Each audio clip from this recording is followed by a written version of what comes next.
আগের দিন আমরা জেনেছিলাম যে বিভক্তির কাজ আর কে করতে পারে। বিভক্তির কাজ করতে পারে অনুসর্গ।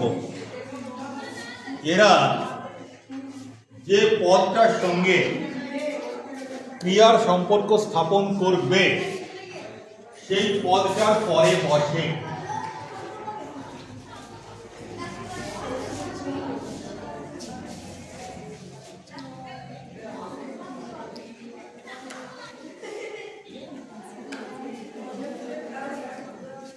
ক্রিয়ার সঙ্গে গাছের সম্পর্ক করতে গেলে ক্রিয়াটা তো পড়ে,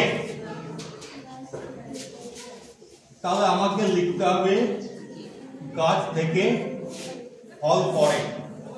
আর তোমরা জেনেছো যে থেকেটা একটা অনুসর্গ, তাহলে অনুসর্গ কোথায় বসছে? যে পদটার সঙ্গে ক্রিয়াপদের সম্পর্ক তৈরি করতে হবে সেই পদটা ঠিক পরে অনুসর্গটা বসছে। বিভক্তি ঠিক একইভাবে অনুসর্গের মতোই সেই শব্দের পরে বসে যে শব্দের সঙ্গে ক্রিয়াপদের সম্পর্ক রয়েছে। গাছে ফল ধরেছে, এবার অনুসর্গ কিন্তু স্বাধীনভাবে থাকতে পারছে। গাছ থেকে বিভক্তি স্বাধীনভাবে থাকতে পারবে না, এটাকে একার হতেই হবে, এর সঙ্গে জুড়তেই হবে, ছায়ের সঙ্গে জুড়তেই হবে। বোঝা গেছে?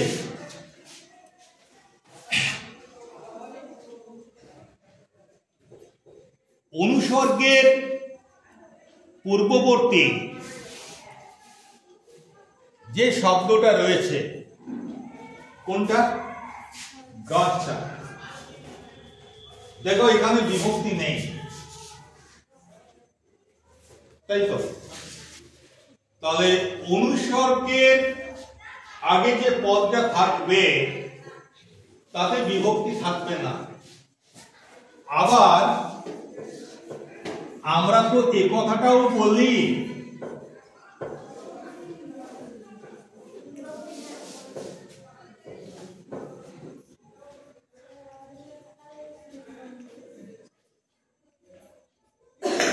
এরকম, আমরা বলি কিনা?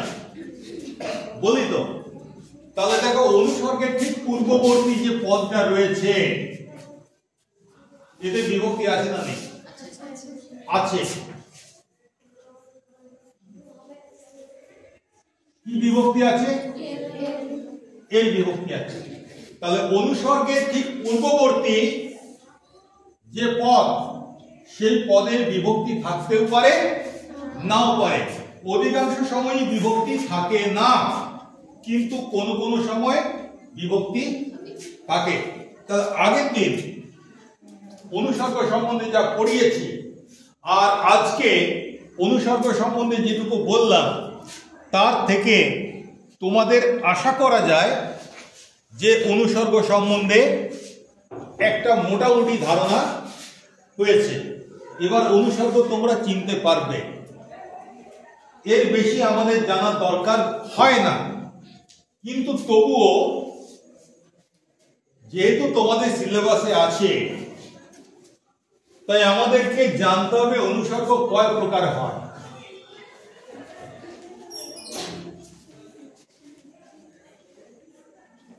এটা আমাদের কোনো কমে লাগবে কোনোদিন এমনটা আমাদের মনে হয় না, আমার অন্তত মনে হয় না। কিন্তু তবুও জানা দরকার, যত জানবো তত আমার লাভ। তো সেই জন্যে অনুসর্গ ক রকমের এটা তোমাদের সিলেবাসে দেয়া আছে।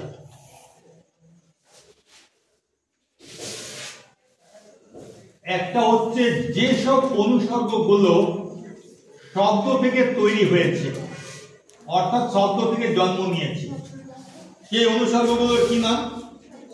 শব্দজাত অনুসর্গ। আরেক ধরনের অনুসর্গ আছে যা ধাতু থেকে জন্ম নিয়েছে বা ক্রিয়াপদ থেকে জন্ম নিয়েছে, এদেরকে বলা হয় ক্রিয়াজাত অনুসর্গ। তাহলে অনুসর্গ দুই প্রকার, কি কি?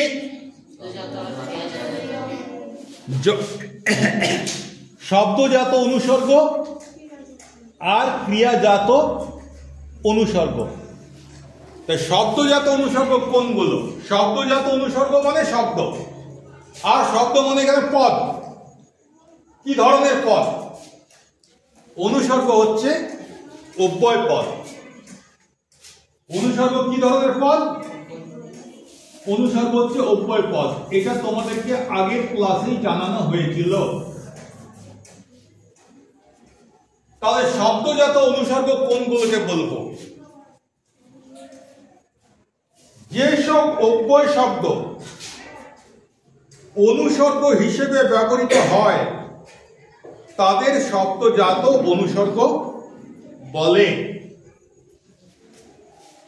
যেমন উদাহরণ হচ্ছে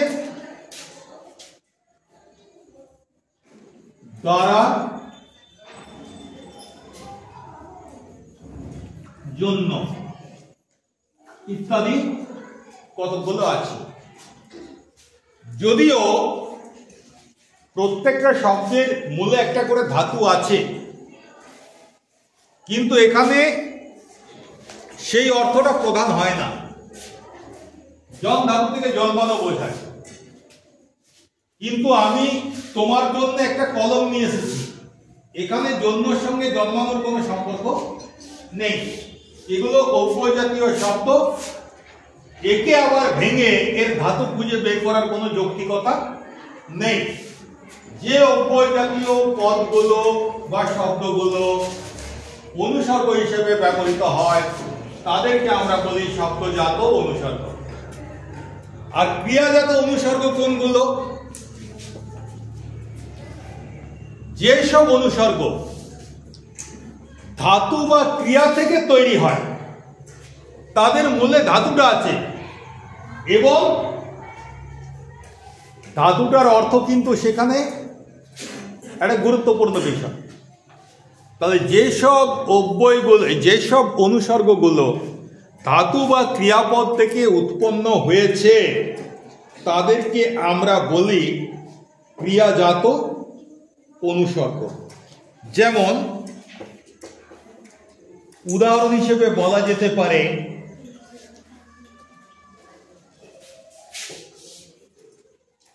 হইতে।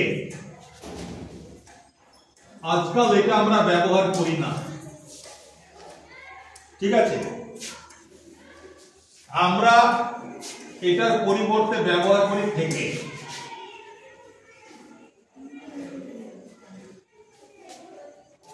সাধু ভাষায় হইতে শব্দটা ব্যবহার করা হয়, আর চলিত ভাষায় থেকে শব্দটা ব্যবহার করা হয়। হইতেটা হচ্ছে হ ধাতু থেকে জন্ম নিয়েছে, যার ক্রিয়াপদ হচ্ছে হওয়া। তাহলে হইতে অনুসর্গটা হ ধাতু থেকে জন্ম নিয়েছে। ধাতুর আগে একটি এরকম চিহ্ন দিতে হয়, উপঘরের মতো চিহ্ন দিতে হবে। তাহলে হ ধাতু থেকে জন্ম নিয়েছে ক্রিয়াপদ হওয়া, সেইখান থেকে হইতে অনুসর্গটা আমরা পেলাম। থেকে এটা থাক ধাতু থেকে জন্ম নিয়েছে।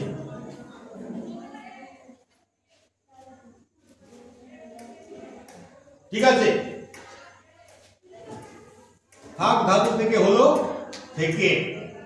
এটার একটা সাধুর আরেকটা আছে থাকিয়া, কিন্তু সেটা এই হইতে অর্থে ব্যবহার হয় না। যেমন আমি একদম সাধু ভাষায় বলছি, 5 দিন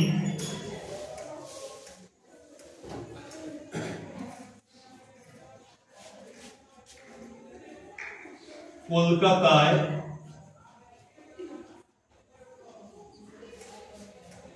থাকিয়া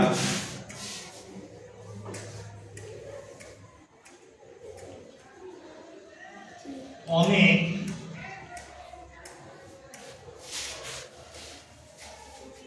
জায়গা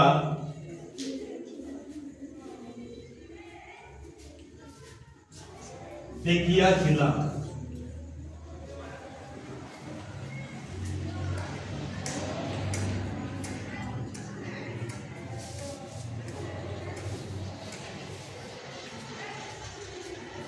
এখানে দেখো খাতিয়া মানে ওইখানে থেকে থেকে এটা হচ্ছে ইংরেজিতে স্টে মানে থাকা, ঠিক আছে। Staying in Kolkata, I saw many things, various things, ঠিক আছে। তাহলে তখন এটা হচ্ছে ক্রিয়াপদ, তখন এটা অনুসর্গ নয়, ঠিক আছে। এখানে থাকিয়ার পরিবর্তে হতে যদি করতে যাও হবে না। আমি 5 দিন কলকাতায় হতে অনেক জায়গা দেখিয়েছি না, শুনতে ভালো লাগছে না, এটা কোনো অর্থ প্রকাশ হচ্ছে না। যাই হোক, তাহলে এগুলো অসমাপিকা ক্রিয়া হিসেবেও ব্যবহার হয়। ক্রিয়াজাত যে অনুসর্গগুলো এগুলো অনেকেই অসমাপিকা ক্রিয়া হিসেবেও ব্যবহৃত হতে পারে। আর শব্দজাত যে অনুসর্গগুলো এরা সবসময় শুধু অব্যয় হিসেবে ব্যবহার হবে। এদের দুটো রূপ, এক হচ্ছে অব্যয় আর এক হচ্ছে অসমাপিকা ক্রিয়া, আর এদের একটাই রূপ, সেটা হচ্ছে অব্যয়। বোঝা গেছে অনুসর্গ? তাহলে অনুসর্গ বোঝা গেছে যখন, বিভক্তি যখন বোঝা গেছে, কারক যখন বোঝা গেছে, অকারক পদও আমরা বুঝেছি, তাহলে এবারে আমরা কারক সম্বন্ধে বিস্তারিত আলোচনায় যেতে পারি, ঠিক আছে। তাহলে প্রথমে আমরা শুরু করব কর্তৃকারক।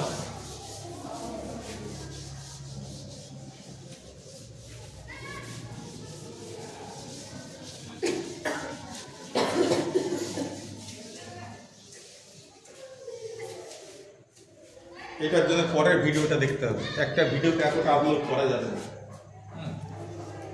তাহলে আমরা শুরু করব কর্তৃকারক। কর্তৃকারক হচ্ছে ইংরেজিতে এটাকেই বলে সাবজেক্ট, বাংলায় এটাকেই বলে কর্তা। কর্তৃকারক বাংলা, হিন্দি, সংস্কৃত সব ভাষাকেই এটাকে বলা হয় কর্তা, ইংরেজিতে বলা হয় সাবজেক্ট। আমরা আগে কারক নির্ণয় করার জন্য একটা শর্টকাট রাস্তা শিখেছি। ক্রিয়াকে কে দিয়ে প্রশ্ন করলে যে উত্তর পাই সেটাই হচ্ছে কর্তৃকারক। কিন্তু কর্তৃকারক আসলে বিষয়টা কি? কর্তা হচ্ছে সেই যে কোনো কাজ করে। ক্রিয়াপদ দিয়ে তো কোনো একটা কাজ করা বোঝাচ্ছে, সেই কাজটার যে কর্তা, মানে যার দ্বারা সেই কাজটা হচ্ছে, সে হচ্ছে কর্তা। এবং কর্তাকেই আমরা কারক সম্পর্কের সময় ওকেই আমরা কর্তৃকারক নামে চিহ্নিত করি। খুব প্রিয় আমার এই উদাহরণ, ক্লাস 7 থেকে শুরু করে একেবারে ক্লাস 10 পর্যন্ত এই উদাহরণটাই আমি ব্যবহার করি।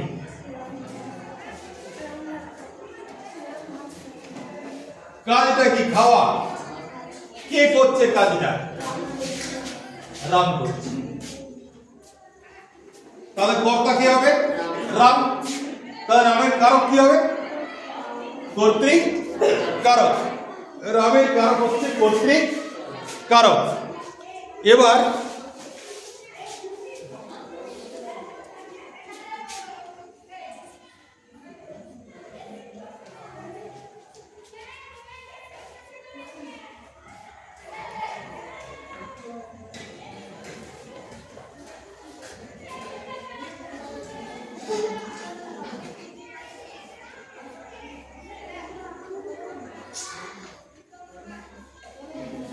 কি লিখলাম? খুব সম্ভবত আমার যতটা মনে পড়ছে এটা বঙ্কিমচন্দ্র চট্টোপাধ্যায়ের কপালকুণ্ডলা উপন্যাস থেকে নেওয়া হয়েছে। নবকুমার গেছিল সবার জন্য কাঠ আনতে বনে, আর এদিকে তখন জোয়ার এসে গেছে। সবার জন্য নবকুমার গেল বনে, আর সবাই তখন চিন্তা করছে যে জোয়ার এসে গেছে, এবার তো নৌকা ছাড়তে হবে, নাহলে আমরা ডুবে যাব। তাহলে কি করা যায়? বললো তাহলে চলো সবাই নৌকায় চেপে পড়ো। বললো একজন বললো তাহলে নবকুমার ও যে গেছে আনতে কাঠ আনতে, বলে ছাড়ো ছাড়ো, তাকে শিয়ালে খাইয়ে আছে।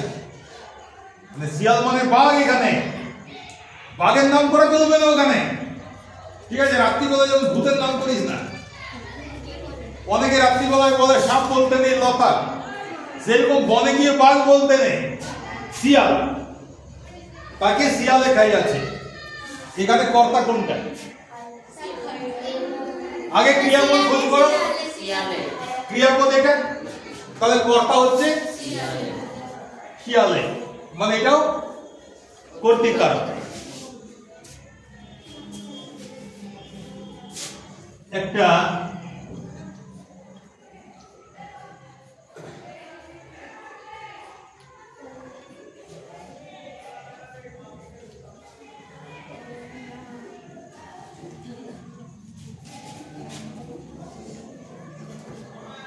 কোন একটা লেখায় পেয়েছিলাম, হয়তো সৈয়দ মুজতবা আলীর লেখা হতে পারে।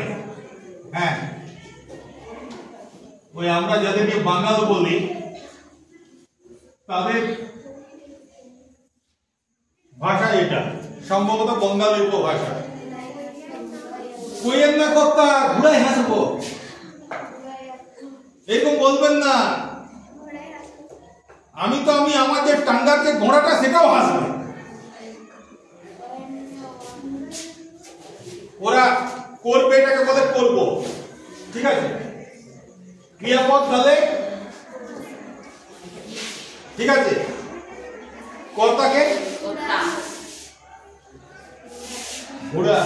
কইয়েন না কর্তা, কর্তা হচ্ছে সম্বোধন পদ, যাকে সম্বোধন করে বলবো, যার দৃষ্টি আকর্ষণ করে বলবো, সে হচ্ছে সম্বোধন। আগে আমরা জেনেছি, তাহলে কর্তাটা এখানে সম্বোধন, হাসবোটা ক্রিয়া, ঘোড়া এটা হচ্ছে কর্তা। আরেকটা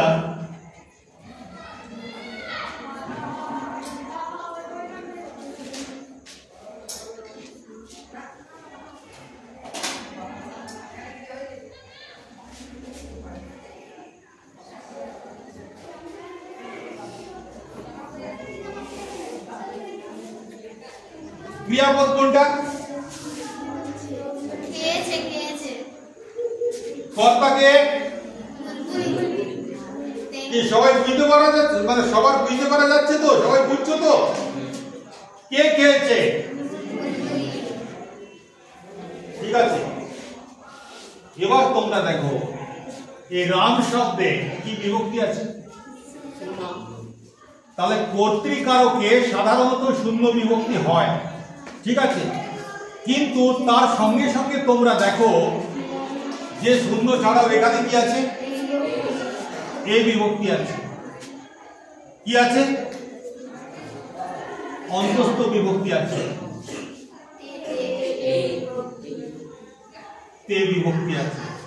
মানে যতগুলো বিভক্তি আমরা পড়েছিলাম, শুধু র বা এর